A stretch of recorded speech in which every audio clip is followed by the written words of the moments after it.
বিসমিল্লাহির রহমানির রহিম। আসসালামু আলাইকুম সবাইকে সিয়াম স্টাডি পয়েন্টের পক্ষ থেকে স্বাগত। আজকের ভিডিওতে আমরা আলোচনা করব নবম দশম শ্রেণীর রসায়নের একটি গুরুত্বপূর্ণ টপিক ছন্দে ছন্দে ইলেকট্রন বিন্যাস। আমরা খুব সহজেই এই একটা ছন্দের মাধ্যমে এই 118টি মৌলের ইলেকট্রন বিন্যাস কিভাবে করতে হয় আজকে শিখব।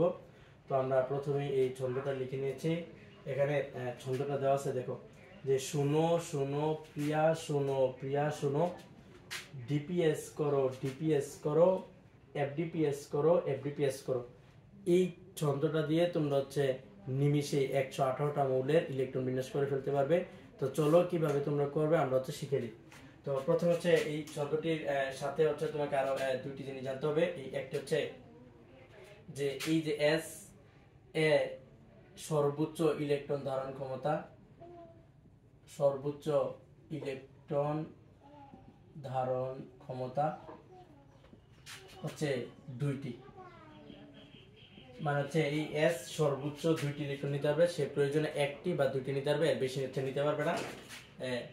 এরপর এই যে পি এ সর্বোচ্চ ইলেকট্রন ধারণ ক্ষমতা তোমার 6টি। এই পি মৌলটি, এই পি ব্লক সে 1 থেকে 6টি পর্যন্ত সেই ইলেকট্রন নিতে পারবে।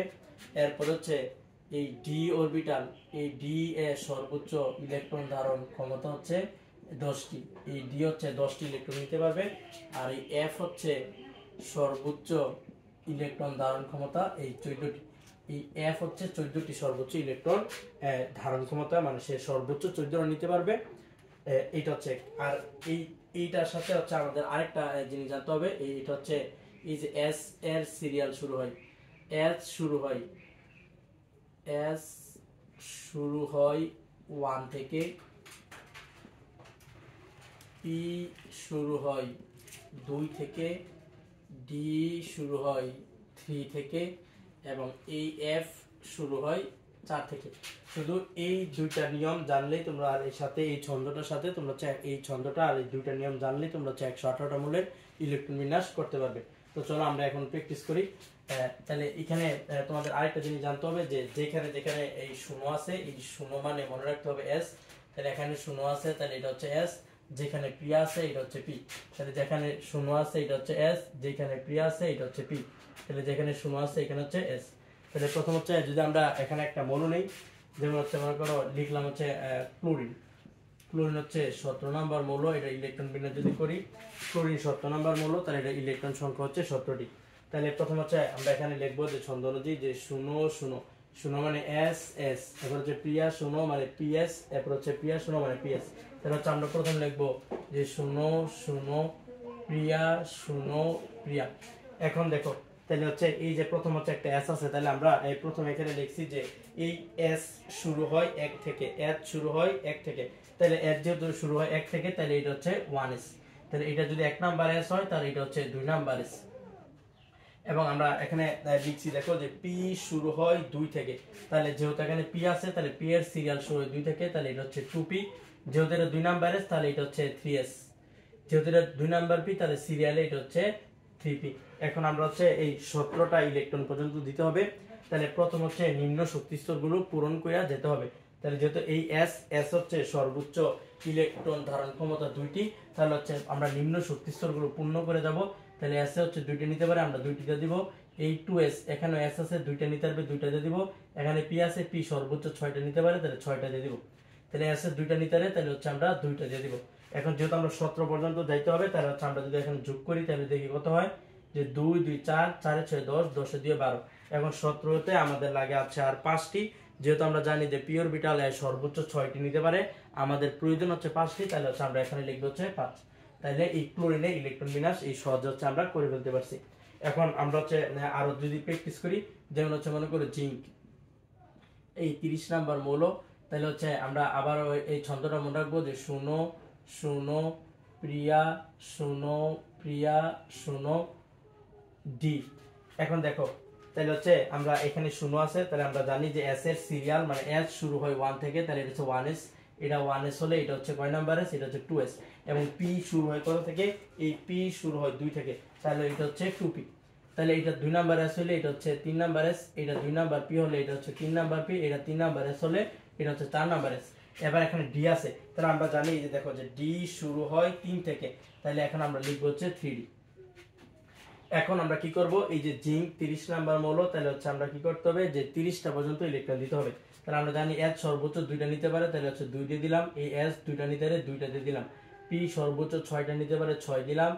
এস 2 নিতে পারে, 2 দিলাম। পি সর্বোচ্চ 6টা নিতে পারে, 6 দিলাম। এস সর্বোচ্চ 2টা নিতে পারে, তাহলে হচ্ছে আমরা 2 দিলাম। এখন আমরা যদি যোগ করি, তাহলে 2 2 4, 4 6 হচ্ছে 10, 10 2 12, 12 6 18, 18 2 হচ্ছে 20। এখন আমরা জানি যে ডি অরবিটাল, এই ডিতে ডি সর্বোচ্চ ইলেকট্রন নিতে পারে হচ্ছে 10টি। তাহলে আমাদের যেহেতু জিঙ্ক 30 নাম্বার মৌল, ডিতে যদি আমরা 10টা দেই, তাহলে হচ্ছে আমাদের 30টা ইলেকট্রন বিন্যাস হয়ে যায়। তাহলে হচ্ছে আমরা খুব সহজেই জিঙ্কের ইলেকট্রন বিন্যাসটা করে ফেলেছি। এখন আমরা একটা যদি বড় একটা মৌলের ইলেকট্রন বিন্যাস করি, তাহলে হচ্ছে মনে করো আমরা লিখলাম হচ্ছে এই এসএন 50 নাম্বার মৌল, এটা হচ্ছে টিন। এই এসএন হচ্ছে টিন। যদি আমরা এই টিন মৌলটি ইলেকট্রন বিন্যাস করি, তাহলে আমরা এই ছন্দের মাধ্যমে আমরা সহজেই করতে পারবো। যেমন হচ্ছে 0 0 প্রিয়া, শোনো প্রিয়া, শোনো ডিপিএস করো, তাহলে ডিপিএস, তাহলে হচ্ছে আমরা লিখলাম যে ডিপিএস। তাহলে হচ্ছে আমরা এখানে প্রথম হচ্ছে আমরা জানি এস, এস শুরু হয় হচ্ছে 1 থেকে, তাহলে এটা হচ্ছে 1s, তাহলে এটা 1 নাম্বার এস হলে এটা হচ্ছে 2 নাম্বার এস। এই পি শুরু হয় 2 থেকে, তাহলে হচ্ছে 2p, এটা 2 নাম্বার এস হলে এটা হচ্ছে 3 নাম্বার এস। এটা 2 নাম্বার পি হলে এটা হচ্ছে 3 নাম্বার পি। এটা 3 নাম্বার এস হলে এটা হচ্ছে 4 নাম্বার এস।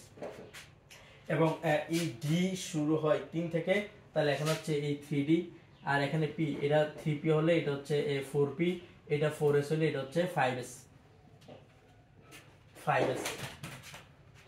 এখন আমরা যদি আবার ইলেকট্রন বিন্যাস করি, যেহেতু আমরা 50 পর্যন্ত যেতে হবে,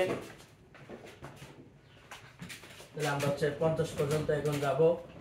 তাহলে হচ্ছে এখানে এই 1s, s সর্বোচ্চ 2টা ইলেকট্রন নিতে পারে, তাহলে হচ্ছে আমরা 2টা দিয়ে দিলাম। এই যে s সর্বোচ্চ 2টা নিতে পারে, 2টা। p সর্বোচ্চ 6টা নিতে পারে, তাহলে 6। s সর্বোচ্চ 2টি নিতে পারে, p সর্বোচ্চ 6টি, s নিতে পারে 2টি। এই যে ডি, এই ডি মৌলটি সর্বোচ্চ, এই ডি মৌলটি সর্বোচ্চ ইলেকট্রন নিতে পারে 10টি, তাহলে হচ্ছে আমরা এখানে 10 দিয়ে দিব। এই পি মৌলটি সর্বোচ্চ 6টি নিতে পারে, 6 দিয়ে দিব। s 2টি নিতে পারে, তাহলে 2টি দিয়ে দিব।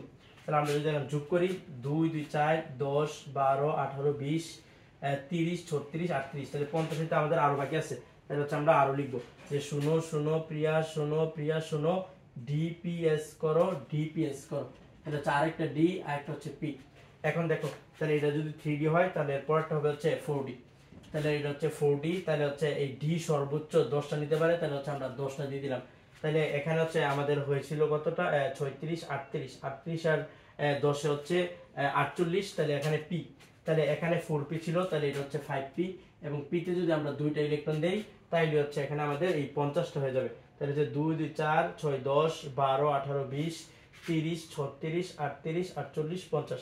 তাহলে আমরা খুব সহজেই এই 3 বড় একটা মৌলের ইলেকট্রন বিন্যাস করতে পেরেছি।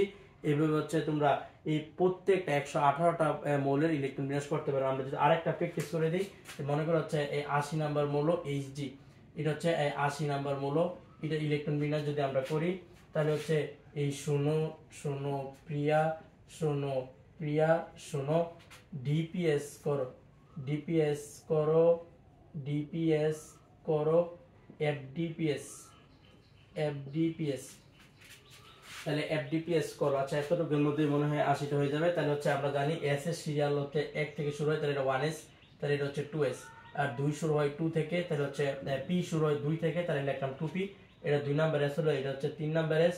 এটা হচ্ছে 3p, এটা হচ্ছে 4s। আর ডি শুরু হয় 3 থেকে, তাহলে এটা হচ্ছে 3d। আর এখানে 3p হলে এটা হচ্ছে 4p, এটা 4s হলে এটা 5s। এখানে 3d, তাহলে এটা হবে হচ্ছে 4d। এখানে 4p হলে এখানে হচ্ছে 5p, এখানে 5s, তাহলে এটা হচ্ছে 6s। এই যে f, এখন আমরা দেখেছি যে এই যে f, f এর শুরু হয় হচ্ছে কত থেকে, f শুরু হয় 4 থেকে, তাহলে হচ্ছে এখানে আমরা লিখে দিব যে 4f। এখন এটা হচ্ছে 4d, তাহলে এটা হচ্ছে 5d। এখানে 5p ছিল, তাহলে এটা 6p। এখানে হচ্ছে 6s ছিল, তাহলে এটা হচ্ছে 7s। এখন আমরা এই যেহেতু 80 নাম্বার মৌল, তাহলে আমাদের ইলেকট্রন দিতে হবে হচ্ছে 80টা। তাহলে হচ্ছে আমরা যদি 80টা ইলেকট্রন দিই, তাহলে প্রথম হচ্ছে s এর 2টা নিতে পারে, তাহলে 2টা দিলাম। এই যে s এর 2টা নিতে পারে, p 6টা নিতে পারে, s এর 2টা নিতে পারে, p 6টি, s 2টি। এখন এই যে ডি মৌল সর্বোচ্চ 10টি নিতে পারে, তাহলে হচ্ছে আমরা এখানে লিখছি, দেখো যে ডি মৌলটি সর্বোচ্চ 10টি নিতে পারে, তাহলে হচ্ছে আমরা এখানে 10টা দিয়ে দিব। এখানে p 6টা নিতে পারে, 6টি দিয়ে দিব। এস 2টি নিতে পারে, ডি হচ্ছে 10টি নিতে পারে, পি 6টি নিতে পারে, এস 2টি নিতে পারে। এবার দেখো 4f, তাহলে এই যে 4f, এই যে f এর সর্বোচ্চ ইলেকট্রন ধারণ ক্ষমতা হচ্ছে 14টি, তাহলে হচ্ছে আমরা 4f এ দিয়ে দিব হচ্ছে এই 14টি। এবার 5d, ডি সর্বোচ্চ 10টি নিতে পারে, তাহলে হচ্ছে দিয়ে দিলাম 10টি। এখন হচ্ছে আমরা যদি যোগ করি 2 2 4 6 10 12 18 20 30 36 38 48 54 54 আর 2 হচ্ছে 56 56 হচ্ছে 70 আর এখানে 10 দিলে হচ্ছে 80। তাহলে হচ্ছে আমাদের এই 5d পর্যন্ত হয়ে যাচ্ছে, তাহলে আমাদের বাকিটা আর দরকার নেই। তাহলে হচ্ছে এইভাবে তোমরা খুব সহজেই এই একটি ছন্দের মাধ্যমে 118টি মৌলের ইলেকট্রন বিন্যাস করতে পারবে। আশা করছি ভিডিওটি তোমাদের ভালো লাগছে। এই ভিডিওটি ভালো লাগলে পরবর্তী ভিডিওর জন্য আমন্ত্রণ জানিয়ে আজকের মতো এখানেই শেষ করছি। সবাই ভালো থাকো, সুস্থ থাকো, আল্লাহ হাফেজ।